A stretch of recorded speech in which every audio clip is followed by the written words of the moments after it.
अस्सलाम वालेकुम गाइस। आज हमारी दूसरी वीडियो है रिलेटेड टू ब्लड डिसऑर्डर्स।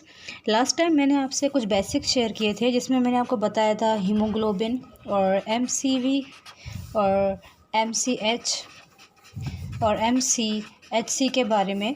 मैंने इनके बारे में बताया था कि अगर ये सब हीमोग्लोबिन कम हो, ये भी कम हो तो आप इसको आयरन डेफिशिएंसी एनीमिया कह सकते हैं। और अगर हीमोग्लोबिन कम हो और बाकी पैरामीटर्स आपके ज़्यादा हों तो आप उसको फॉलिक एसिड डेफिशिएंसी या विटामिन B12 डेफिशिएंसी कह सकते हैं। ये हमारी थी बेसिक्स। लेकिन इसके अलावा भी कुछ डिसऑर्डर्स ऐसे होते हैं जिनमें जो है ये सारे पैरामीटर्स हमारे कम हो सकते हैं। सबसे मोस्ट कॉमन तो यही था जो मैंने आपको पहले बताया, आयरन डेफिशिएंसी एनीमिया। इसके अलावा दो और पैरामीटर्स जो बहुत इम्पॉर्टेंट पाए जाते हैं, एक थैलेसीमिया है और इसके अलावा एक है लेड पॉइजनिंग। थैलेसीमिया आप लोगों को पता होगा, खून लगने की बीमारी, लेकिन ये हमेशा फैमिलीज़ में पाई जाती है। ठीक है, अगर आपके ये पैरामीटर्स कम हैं तो आप परेशान ना होइएगा कि आपको थैलेसीमिया है अगर आपकी फैमिली में कोई ऐसी हिस्ट्री नहीं है।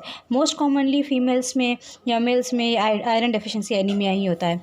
लेड पॉइजनिंग अक्सर उन बच्चों में पाए जाते हैं जो मिट्टी खाते हैं या जिनको पेंसिल चबाने की आदत होती है या जो पेंट को ज़्यादा यूज़ किया जाता है, उनमें ये लेड लेवल्स होते हैं, लेकिन ये भी बहुत ही लेस लाइकली होता है।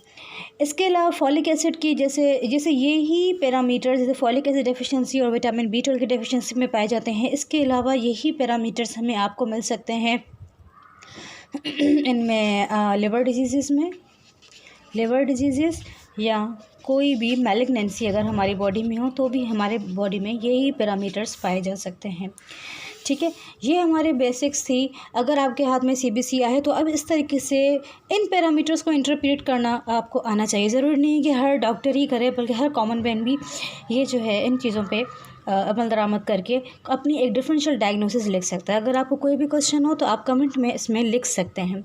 इसके अलावा अब मैं अपनी नेक्स्ट वीडियो में आप लोगों को जो है WBCs के बारे में बताऊंगी, जो हमारे पास न्यूट्रोफिल्स होते हैं, न्यूट्रोफिल्स, लिम्फोसाइट, मोनोसाइट्स, बेसोफिल्स।